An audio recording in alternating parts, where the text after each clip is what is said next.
Hey folks, it's Marvin Cash, the host of the Articulate Fly, and we're back with another Southwest Virginia fishing report with Matt Reilly. How you doing, Matt? I'm doing great, Marvin. How are you? As always, just trying to stay out of trouble and happy to be home from 3 fly fishing show weekends in a row. Yeah, I don't blame you. Yeah, was one enough for you? I know you were up at Cincinnati last weekend. Yeah, one is more than enough. I don't know. I always do kind of enjoy talking to people, and I definitely enjoy talking to people and kind of experiencing new places and markets. But it is taxing. I'm not meant for long term public exposure. That's for sure. And it's probably, I don't know, what is it, a 5-hour drive from your neck of the woods to Cincinnati? Yeah, it's about five. Really pretty easy drive though, honestly. Got to drive over some pretty juicy looking musky water in central Kentucky and um not too bad at all. Yeah, it's funny, we were talking before we started recording. It was the first time I had ever been in Schultz Outfitters, and I got to tell you, if you were in the streamer game, they had their stuff dialed in. Yeah, buddy, I bet. I mean, it's just, I think our buddy Ellis's head would have exploded if he had walked in there and seen all the fly time material. I think it might have already exploded if we're being honest. But, it's funny. I was looking at your weather before we started recording, and it's kind of been, I don't know, maybe a weird winter, maybe not. I mean, kind of big spurts of rain, super cold. But I looked at your long-term forecast, and, we never know, right? We certainly know we're going to get more snow, particularly where you are. But your temperatures are starting to creep into like the mid 50s. Hmm. Yeah, it's definitely been up and down. I mean, 2 weeks ago, parts of the New River were frozen all the way across and couldn't fish them, and um, things thawed out and water temps are in the 40s now. And we've had some, 50, 60-degree highs. That looks like it's going to continue for at least through the weekend, but we are having, there is about 2 inches of rain in the forecast over the weekend and into next week. So we'll see how that shakes out. But, we're in a pretty good place right now. The question is always, how warm is it going to get? How long is that warm weather that we're seeing now going to hang around? And how's that going to impact our water temps kind of going into March relative to kind of ramping up smallmouth pre-spawn activity and, musky spawning activity getting kicked off? Yeah, and I guess, it's really kind of anybody's guess. I know, some thinking is you guys have been so cold for long enough that this little warm bump, as long as it doesn't last for 2 or 3 weeks, probably isn't going to really change things very much. Yeah, like you said, it's hard to tell. I mean, we had a similar thing last year. It was um the river froze at the end of December. It was in the we had negative temperatures for a couple of days, and then um, you know, first week of the year it was in the 70s, and I think most of our muskies started spawning like first or second week of March. So it's just hard to tell. Yeah, got an interesting question for you. It's almost like they may have listened to the last interview, a report I did with Ellis, where we talked about moon phase stuff. But Michael Smith wanted to get your thoughts on the importance of majors and minors when fishing for muskie.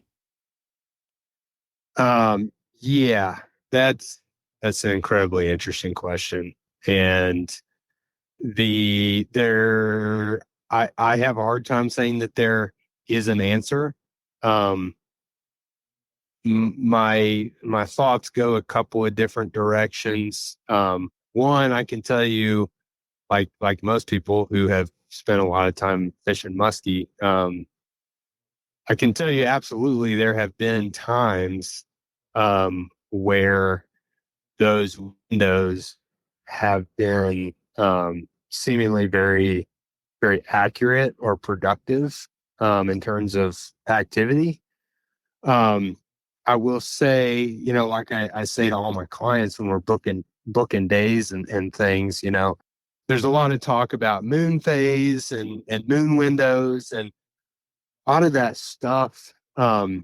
It still falls secondary and tertiary to weather conditions, day to day, and river conditions. I mean, to talk in terms of extremes, if you have a blown out river, just because there's a major and a new moon doesn't mean you're going to go out and catch a bunch of fish. So good water and river and weather conditions definitely come first. Um, those daily windows, definitely, I think certain days have impacts on movement and feeding activity.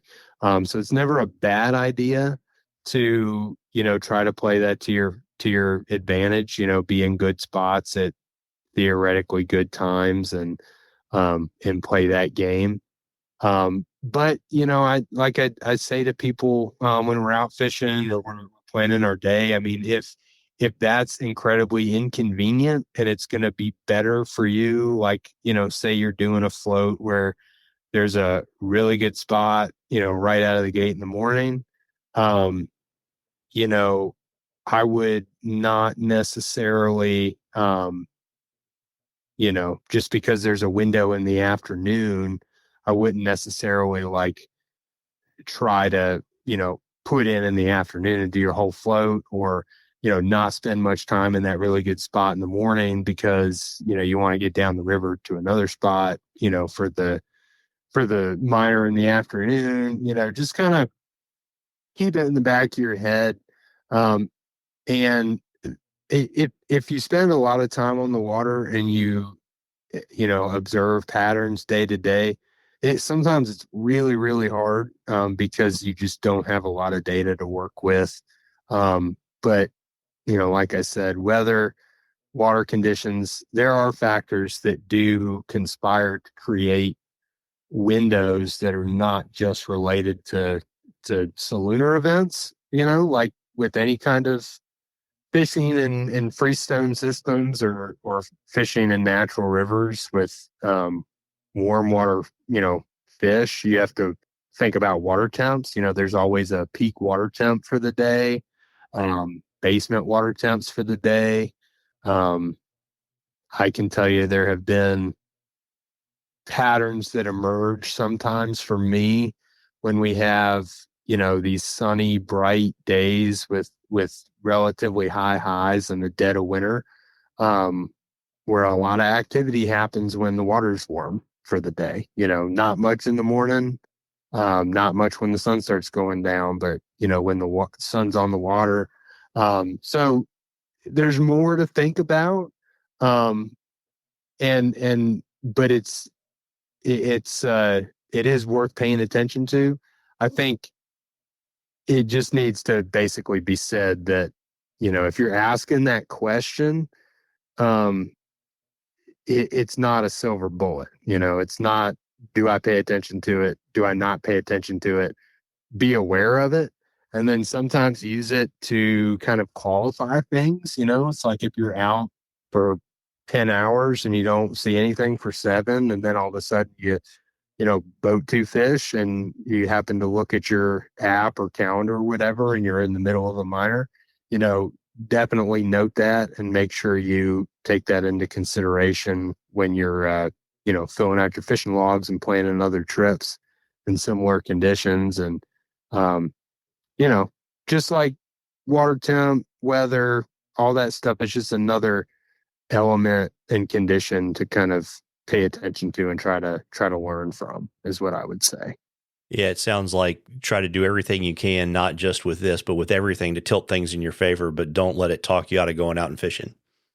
Absolutely. Because I mean, eh, you know, so many people, like I said, going back to my booking process, they're like, well, I really wanted February 7th, but, that's, 4 days after the full moon. I really like, and it's like, you know, I bet I have caught a fish at some point, some year on every day of the musky season, regardless of moon phase, in and out of majors and minors. It just, and you just don't know. I mean, there are days that are very surprising sometimes how much activity there is.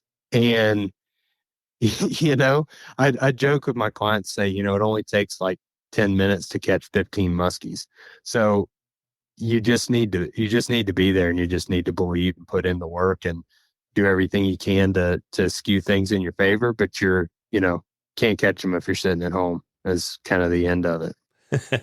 There you go. And, folks, we love questions at the Articulate Fly. You can email them to us or DM us on social media, whatever's easiest for you. And if we use your question, I will send you some Articulate Fly swag. And we're going to enter a drawing for some cool stuff from Matt at the end of the season. And, I suspect that you have a lot fewer slots to have people fish with you now that you've been to Cincinnati. But you want to let folks know kind of what you're booking, how to find you, and all that kind of good stuff?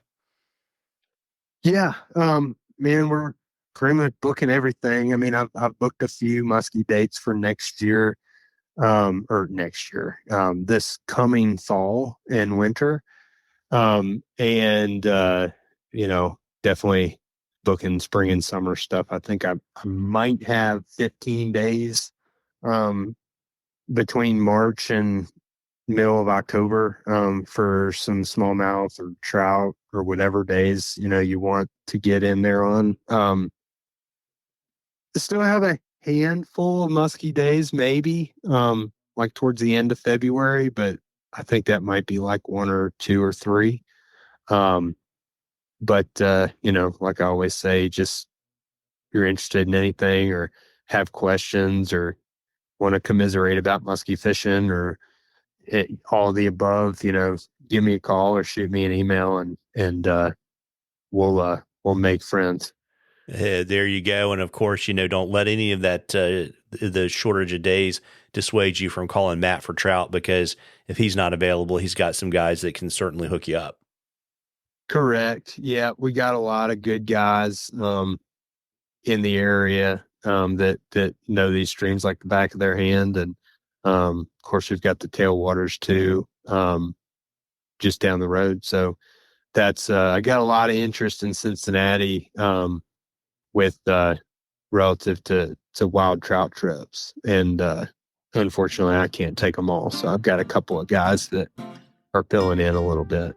Well, there you go. And it's kind of an interesting time of year. We got show season still. If there's a show near you, get out there and check it out. Always good to kind of see new stuff and see old friends and make new ones. And if it's nasty cold where you are, just stay at home and watch some sports and tie a few flies, or, if you're lucky and it's warm, get out there and catch a few. Tight lines, everybody. Tight lines, Matt. Thanks, Marvin.